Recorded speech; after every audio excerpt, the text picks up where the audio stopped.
Hello. Welcome to another Joyful Gym with Audrey Joy. Well, my garden is dormant for the year. Somehow, even with everything going on this past summer, I managed to can a lot of produce and my pantry is full. On Saturday, I canned applesauce. I put up applesauce. It's usually the last thing I do in the fall, and I managed to get 11 pints. I don't think that's quite enough, so I'm going to do a few more this coming weekend. I have exactly 4 empty pint jars, and so I'm going to fill those. But I decided when you run out of jars, it's probably time to quit canning. This morning, my devotional was Psalms 1 through 3. And verse 3 really struck me. It says this: He will be like a tree firmly planted by streams of water, which yields its fruit in its season, and its leaf does not wither, and in whatever he does, he prospers. Now, that's not exactly what the verse is about, what I'm getting ready to talk about, but it really struck me that the fruit yield comes in its season. It's not year-round.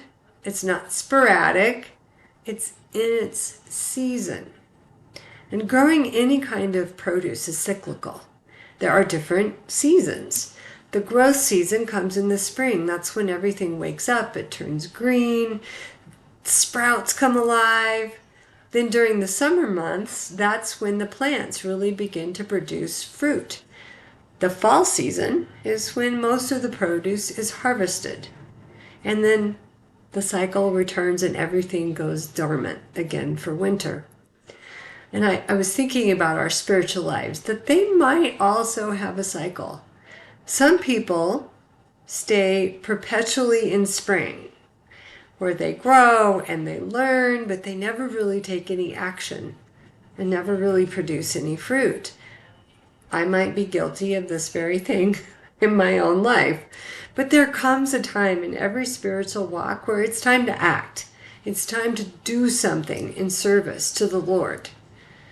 I'm currently reading Mark Batterson's book, Draw the Circle. It's a 40-day prayer challenge, and by the way, I highly recommend it. But in one of the chapters, he uses the title of the book of Acts as an example, and he quips that there's a reason it's called Acts, not ideas or words. As believers, we need to get up and get going for God. The lead pastor in our church likes to say, we're saved to serve. And when we do what God has called us to do, there will be a harvest. That's the fun part. The hard work comes in the spring and the summer, preparing the ground, which would be getting prayed up for your work, planting the seeds, building relationships, and then keeping the weeds out of those really tender sprouts. And that's hard work. Spiritually, that's when you're working in concert with God to protect those little sprouts of faith. Really, the job is His, but He requires sometimes some work from us. Harvesting the garden fruit is a really satisfying feeling. There's something about planting something and growing something and working with God to get it to grow and get it to the place of produce. And seeing someone you've nurtured come to the Lord, well, you know what? There's just no greater high than that. And sometimes after the harvest, we might go back in our prayer closet for a while. We might go dormant for a season, have a little bit of a winter, to keep the analogy. Maybe we spend that time to figure out what's next, or maybe we just take a brief rest. And then we go right back into preparing and producing and harvesting. Jesus told us the harvest is plentiful, but the workers are few. I'm here to say it's go time, my friend. It's time for the harvest. We're in the harvest. And if you're not already involved and not already in it, look for something God is doing and join Him. It'll be one of the best decisions you've ever made. If you found value in this gym, share it with a friend and hit that subscribe button on the bottom of your screen.